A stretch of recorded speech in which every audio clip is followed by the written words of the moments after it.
Assalamualaikum warahmatullahi wabarakatuh. Kembali lagi channel saya Ron Seful Goban. Kali ini saya mau ngobrol santai bareng pengusaha muda Gunung Sugih, guys. Beliau sudah nunggu di sana. Kita yang telat. Aduh. Yo guys, langsung aja guys.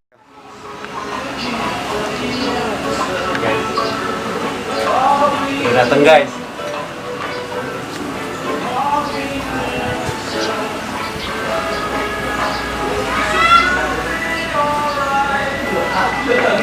Sudah nunggu lama kayaknya guys. Yuk. Assalamualaikum. Eman. Dadah ini ya. Aduh, besok. Assalamualaikum guys. Kita buat konten sama pengusaha muda Bapak Iman. Sehat Iman? Ya, sehat Ban. Pak Iman ini adalah seorang pengusaha muda asli pribumi Gunung Sugih. Beliau mempunyai berbagai macam bisnis, mempunyai banyak aset. Pak Iman ini salah satu pengusaha muda yang aktif di daerah Gunung Sugih, di daerah tempat tinggal saya. Kak Iman ini kan seorang pengusaha muda, Kak Iman ya? Yap. Pengusaha muda pribumi Gunung Sugih. Kak Iman awal merintis itu di tahun berapa, Kak Iman? Untuk cerita awal, mungkin kalau merintis usaha sebetulnya dari muda sudah belajar usaha walaupun kecil-kecilan. Ya, kalau memang pure menjadi wira swasta itu di 2012 kurang lebih. Karena sebelum terjun ke wira swasta, saya coba bergerak masih di bidang jual beli kayak semacam online. Kalau zaman dulu masih zamannya BBM. Kalau sekarang lebih enak WA. WA sekarang juga ada Bukalapak, ada juga yang lain-lain lah programnya. Kalau dulu masih BBM-an. Kemudian dari sebelum terjun jadi wira swasta, saya masih kerja. Pernah juga jadi sales bank keliling. Alhamdulillah dari sales tersebut saya ikut training, jadi marketing. Disitulah dapat ilmu untuk bisa bagaimana bisa menjual barang, juga untuk mempromosikan suatu produk. Dari situ juga akhirnya terjun menjadi staf admin di salah satu kedinasan di Kota Cilegon. Setelah itu baru terjun ke wira swasta di 2012 kurang lebih waktu itu. Di 2012 saya ketemu bidang usaha itu sebagai kontraktor supply material alam. Dan kerjanya kebetulan bukan di Gunung Sugih, tapi ada di Bojonegara. Jadi waktu itu kerja di Bojonegara selama 4 bulan. Saya dengan pengelola gunung kerjasama untuk supply material alam ke salah satu industri yaitu Aseimas kalau di Gunung Sugih sekarang adanya. Sampai berjalan, merintis, kemudian terjun jadi kontraktor sipil. Belajar kontraktor sipil itu pertama di Bayer material science kalau dulu. Sekarang di daerah mana itu, Bang? Masih Gunung Sugih. Masih Gunung Sugih, salah satu industri yang ada di Gunung Sugih. Kebetulan itu dari Jerman. Saya belajar dari nol di situ, dari mulai tukang gali juga sampai jadi supplier juga. Akhirnya sampai maintenance. Alhamdulillah di 2017 kemarin Bayer tutup. Karena memang kalau perusahaan Jerman itu kuat cuma sekitar 25 tahun harus tutup. Sampai berjalanlah ketemu dengan pihaknya pengembangan IKPT yang ada di Chandra Asri. Oh, IKPT itu ya.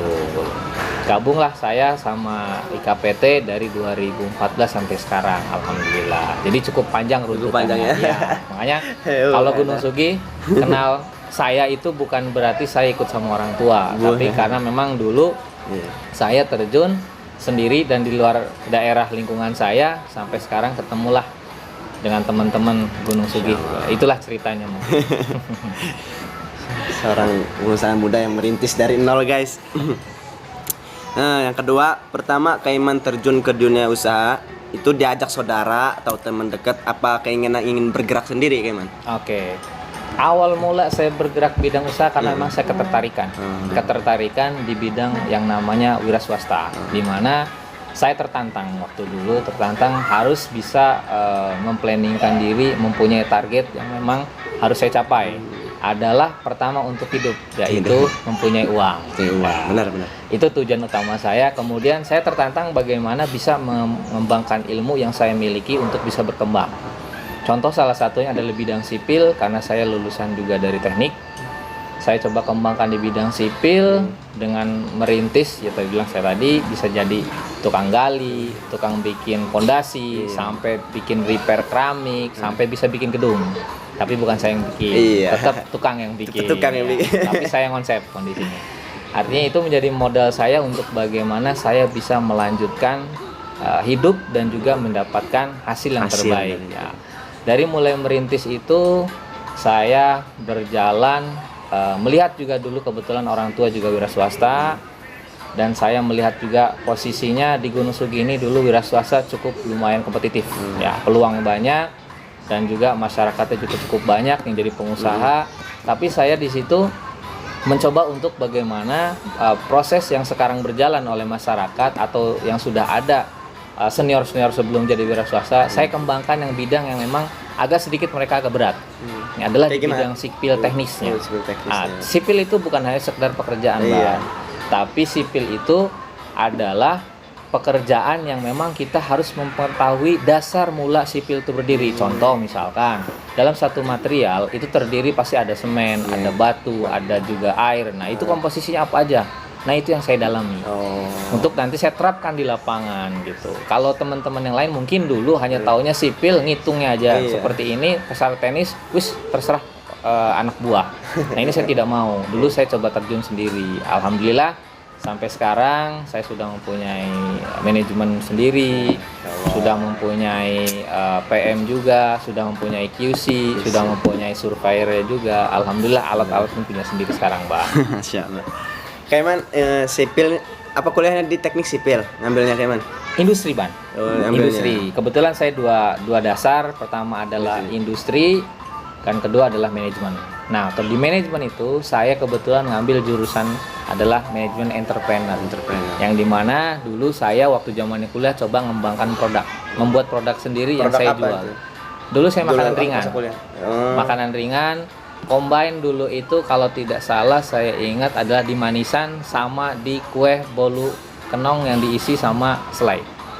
Kenapa? Kan katanya orang tua Kaiman ini kan orang punya ya Kaiman ya. Kenapa Kaiman ingin berdagang itu apa gimana? Oke. Apakah ongkosnya kurang dari orang tua apa gimana Pak Iman? Bukan. Memang betul. Kalau lihat dari sisi orang tua, alhamdulillah orang tua saya orang cukup lah bisa dibilang. Kemudian juga orang bisa dibilang orang yang dipercaya oleh masyarakat juga. Dari zamannya dulu masih jadi lurah sampai jadi dewan pun orang tua saya tidak pernah melihat seperti itu. Tapi saya harus berpikir kebalik. Bagaimana kalau orang tua saya ini dalam sisi masanya mempunyai kesulitan? Siapa yang harus membantu? Yaitu adalah saya mungkin sebagai anaknya. Ya. Makanya saya di situ berpikir keras dan berjuang semaksimal mungkin sebisanya. Kasarnya 1.000-2.000 saya kumpulkan untuk modal saya mengembangkan perusahaan. Karena sekarang pun yang saya jalankan adalah perusahaan orang tua. Tapi dalam satu manajemen saya berbeda manajemen karena saya kembangkan di salah satu bidang sipil, kan orang tua di bidang di supplier dan manpower supply dan juga rental kendaraan. Saya buka divisi sendiri, yaitu divisi adalah divisi konstruksi dan sipil. Cuman satu perusahaan sama Bapak ini? Satu nama perusahaan, hanya beda divisi. Dan manajemen pun beda. Oh ya tadi jual barang Kaiman, barang apa itu?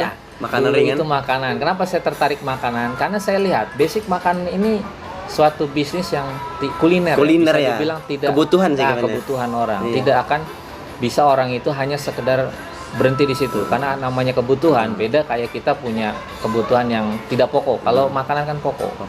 Kemudian kenapa bisa lari ke makanan waktu itu? Saya lihat adalah pangsa pasar. Nah, karena waktu itu pangsa pasar anak muda. Itu saya buat laporan di laporan tugas saya waktu itu. Alhamdulillah diterima. Karena harus ada market. Nah, marketnya itu saya harus jual di sana dengan harga sekian, dengan jumlah sekian, dan itu banyak permintaan. Cuma karena itu sebetulnya sampel, ya mau nggak mau saya jalankan semampunya saja. Aduh, dijualnya itu ke sekitar gimana? Sekitar kampusnya? Waktu itu di sekitar kampus, Pak. Karena kita hanya sekedar untuk laporan kuliah. tugas laporan kuliah. dimana kenapa ngambil entrepreneur, apa sih produk yang bisa dijual, apa yang kamu bisa kembangkan, inovasi apa gitu. Nah itulah yang saya coba 2 produk itu, dan saya bawa waktu itu kan kuliah di Bandung, Pak. Iya. Saya bikinnya di Cilodan atau di Gunung Sugi. Setelah jadi produk itu saya bawa ke Bandung. Di Bandung saya jual, alhamdulillah selesai. Apa namanya, laku semuanya. Bahkan waktu itu kapan bikin lagi? Gitu. Banyak yang request. Ya alhamdulillah, karena harganya murah. Berapa itu makanan itu? Waktu itu seingat saya jual untuk manisan itu dari pepaya. Iya. Manisan pepaya itu ciri khasnya itu dari Tasik kalau seingat saya, tapi jarang orang membuat karena dibentuk sebagai bentuknya kayak potato. Itu seingat saya jual 15.000 per satu kotak kecil itu. Terus kalau bolu yang ada isi selai, jadi bolunya bolunya bolu keras, saya isi selai. Selai itu kalau nggak salah sekitar 20 sampai 25.000. Karena dia bahannya lebih spesifik ya, karena ada telur, ada terigu, ada juga selainya. Per harinya itu menguntungkan kayaknya? Enggak, maksudnya per bisa dibilang setelah waktu dijual itu ada sih untung, tapi nggak besar. Karena saya bikin waktu itu saya ingat saya cuma 50 piece. 5 pieces itu saya jual. Kalau disebut untung dapat kali 200.000. Bangga aja sih Keman ya, hasilin karya sendiri. Ya, terus yang ketiga nih Keman. Selama menjalani usaha, ada nggak kritikan pedas dari saudara, dari tetangga, dari teman terdekat bahwa bicara, paling dia sukses karena orang tua, paling dia ikutan sama orang tuanya? Itu tanggapan Iman kayak Iman seperti apa itu? Sering, kalau kritikan pedas sering. Terus cemoohan juga sering. Gitu. Kenapa bisa dibilang saya bilang sering? Itu saya dapat kritikan itu karena melihat kondisi. Ya, banyak orang mengatakan bahwa ngapain sih susah-susah, mobil tinggal pakai, katanya. Banyak gitu kan. Duit tinggal minta. Tapi saya dengan dikritik seperti itu bukan jatuh, bukan saya dalam arti kata terpukul, tapi justru saya tertantang. Untuk bagaimana saya bisa menghasilkan mobil sendiri dan mempunyai uang sendiri tanpa juga dikomplain oleh orang tua. Karena mungkin siapapun juga kalau pakai fasilitas orang tua pasti ditanyakan mau kemana, buat apa. Benar. Tapi kalau punya sendiri, jangankan itu jeleknya gitu, di saat itu pun rusaknya pun tidak akan pernah dikomplain. Nah itu yang menjadi motivasi saya dan keinginan saya, kalau bisa ke orang tua itu jangan meminta, tapi kita kasih kalau kita mampu gitu. Itu yang menjadi dasar saya ingin menjadi wira swasta waktu itu. Ingin dibanggakan orang tua, Ban, intinya. Iya benar. Banyak ya jadi cemoohan itu Keman ya? Banyak. Bahkan direndahkan juga banyak. Saya ceritakan. Pertama saya terjun di bidang usaha itu, saya sepatu safety sama yang namanya helm itu nggak kenal. Safety sepatu proyek kerja. Betul. Yang namanya safety shoes kalau bahas sekarang itu, atau PPE itu saya tidak kenal. Yang dimana saya datang di proyek itu pakai celana bahan, pakai baju kemeja, lengan panjang. Pas di saat waktu itu akan survei, karena waktu itu saya ikut bidding, dibayar itu, ditanyakan oleh safety, sepatu bapak mana? Saya bilang ini sepatu pak. Saya bilang. Kata safety bukan itu pak, sepatu safety itu apa ya pak? Artinya saya pernah mengalami hal seperti itu. Kalau pernah Keman ya? Ya. Tapi itu menjadi pembelajaran berharga. Karena itu di sekolah nggak ada pak. Iya benar. Ada lagi Keman yang keempat. Oh ya, katanya Keman ini kan hobinya di dunia motor nih Keman ya. Dan bahkan salah satu manajer di komunitas motor tersebut ya Kak. Terus komunitas motor itu apa aja sih programnya? Oke. Sebenarnya kalau hobi motor saya dari kecil, makanya banyak lukanya. Badan saya banyak luka. Sering jatuh Keman ya? Ya jatuh juga, namanya musibah pasti ada. Artinya kenapa saya lari ke motor, itu adalah salah satu hobi yang saya tidak bisa hilang sampai saat ini. Cinta udah darah daging ya Keman? Mungkin mendarah daging, ataupun saya kesenangan mungkin ya. Kesenangan dibanding hal-hal yang lain, saya lebih senang lari ke bidang otomotif, ke motor. Saya jujur ke motor itu sampai saat ini pun mungkin ada di rumah tidak berkurang, malah bertambah terus. Bukan berarti menyombongkan diri, tapi memang karena hobi. Kebetulan saya main di motor 2 tak. Dari saya zamannya masih sekolah SMP, itu sudah pakai motor 2 tak Satria. Sampai sekarang alhamdulillah, terakhir kemarin saya pakai beli lagi, sebenarnya udah punya dulu tapi saya jual, saya beli lagi, itu Evan Jet Air. Itu tahun 2000. Kenapa saya terjun ke bidang sebenarnya bukan manajer sih ya, artinya memanajerkan diri. Karena saya punya tim balap untuk khusus sendiri gitu. Artinya bukan saya yang balap, tapi teman-teman. Saya mengembangkan balap itu awal mulanya terpanggil untuk saya mengembangkan daerah. Tapi waktu itu sayangnya di Cilegon tidak ada fasilitas, Ban. Nah, saya coba mengembangkan dengan teman-teman yang ada di Serang. Saya punya teman bengkel, saya punya teman pembalap, saya punya kru yang akhirnya saya join dan kita balap dari 2016 akhir sampai terakhir saya kemarin berhenti sebelum Covid itu di 2019. Ya, kenapa? Karena kompetitif yang semakin kesini semakin luar biasa. Ya. Karena mereka pakai sponsor, saya sponsornya sendiri, Bang. Nggak ada yang ngasih sponsor. Tapi alhamdulillah dengan saya menjalankan posisi tersebut, sempat saya waktu awalnya Serang saya sampai 2018 saya gabung ke tim saya bentuk yang di Bogor. Saya bentuk tim di Bogor di sana selama 1 tahun. Alhamdulillah sekitar 8 piala sudah. Dan saya main di nasional. Masya Allah. Sentul. Paling jauh saya baru sampai Subang. Sama Bandung. Tapi sampai saat ini, sampai kemarin pun dengan adanya komunitas motor itu saya banyak saudara. Banyak saudara. Saya mulai dari Pekanbaru sampai di Surabaya, sampai di Lampung, banyak teman. Kenal secara hobi yang sama. Aduh, pengusaha sekaligus hobi motor, guys. Bapak Iman luar biasa. Ada lagi Keman. Yang keenam, seorang lari ke pengusaha di awal lagi nih Keman, tentang usaha lagi. Kan seorang pengusaha itu kan mempunyai banyak saingan ya tentunya. Betul. Pernah nggak seorang yang mengancam karir Keman? Secara pengancaman secara langsung tidak, tapi secara persaingan pasti. Dimanapun siapapun yang menjalankan namanya bidang usaha, pasti akan ada yang namanya persaingan dan menemukan persaingan. Nah, dalam satu persaingan itu saya tidak pernah ada namanya lawan. Gitu. Saya berpatokan tidak ada pernah namanya lawan. Tapi yang ada adalah motivasi saya untuk bagaimana bisa lebih dari mereka gitu kondisinya. Nah, bagaimana caranya? Adalah kita mencari ilmu. Ilmunya dengan apa? Kita sering komunikasi. Nah, jadi jangan sampai memandang rendah orang lain dan juga jangan sampai merendahkan lawan kita. Tapi kita sharing apa sih kelemahannya dia, apa yang dia punya gitu. Tapi kita harus lebih bagus. Contoh, saat ini memang saya menjalankan di bidang sipil. Saya dulu sebagai kontraktor kecil, bisa dibilang kontraktor kecil.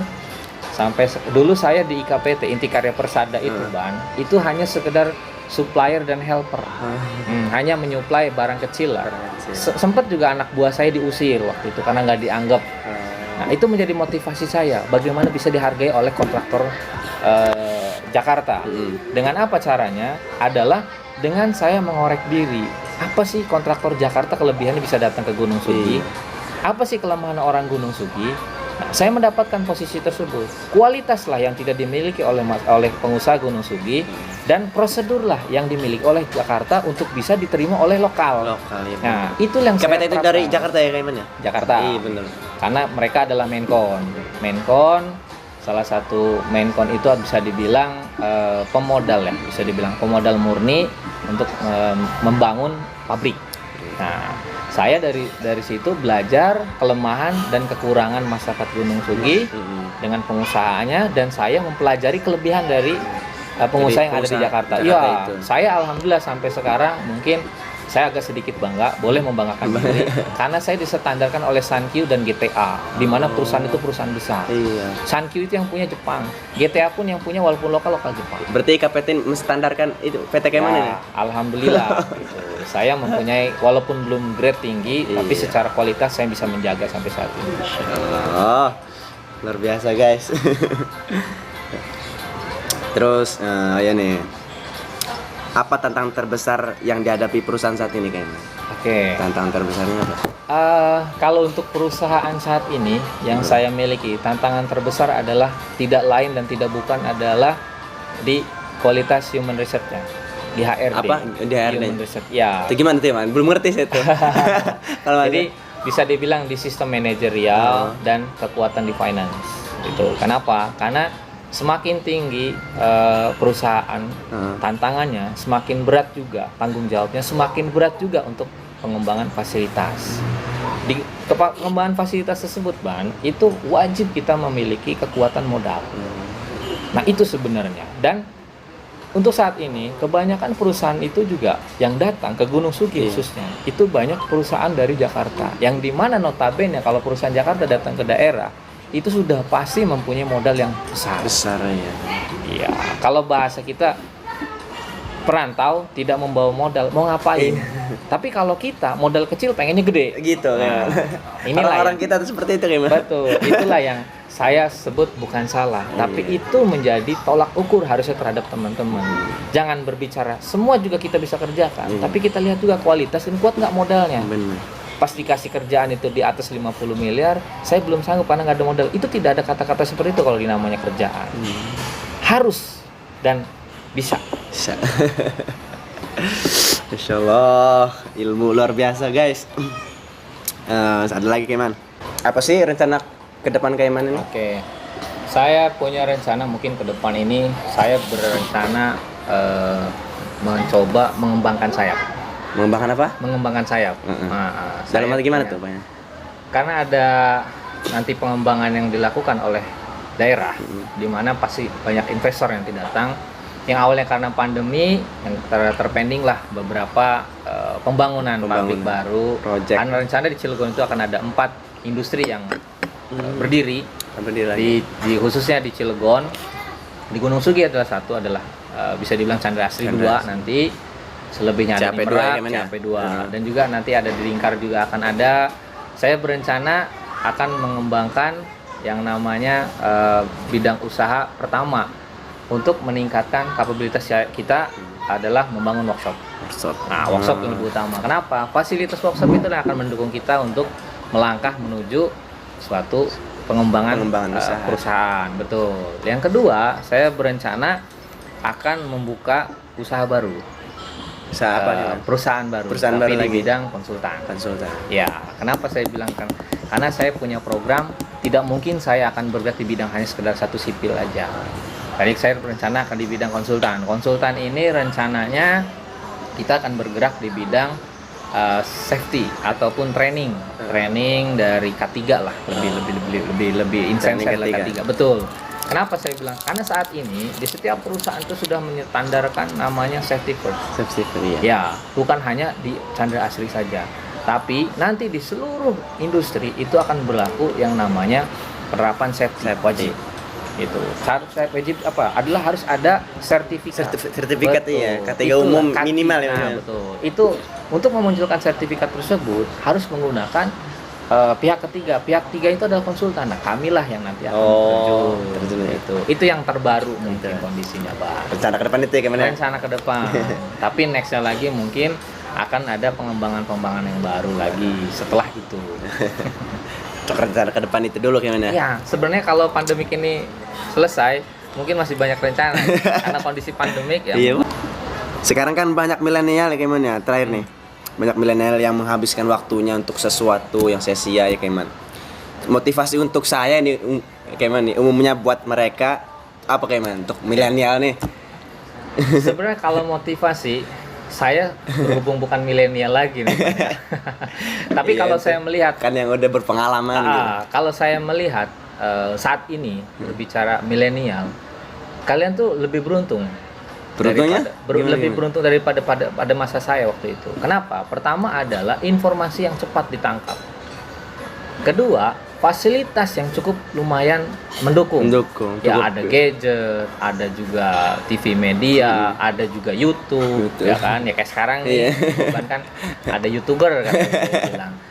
Kan itu sebenarnya bisa dimanfaatkan. Bagaimana tinggal kreatif kita dan kemauan. Benar. Nah, kuncinya bagaimana? Kita memperbanyak pergaulan, memperbanyak link. Nah, cuma satu lagi yang lebih utama.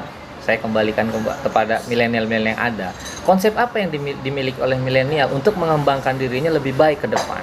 Karena sekarang itu bidang usaha itu yang lebih utama, bukan bidang pekerjaan. Paham ya? Paham. Pekerjaan itu adalah jadi karyawan.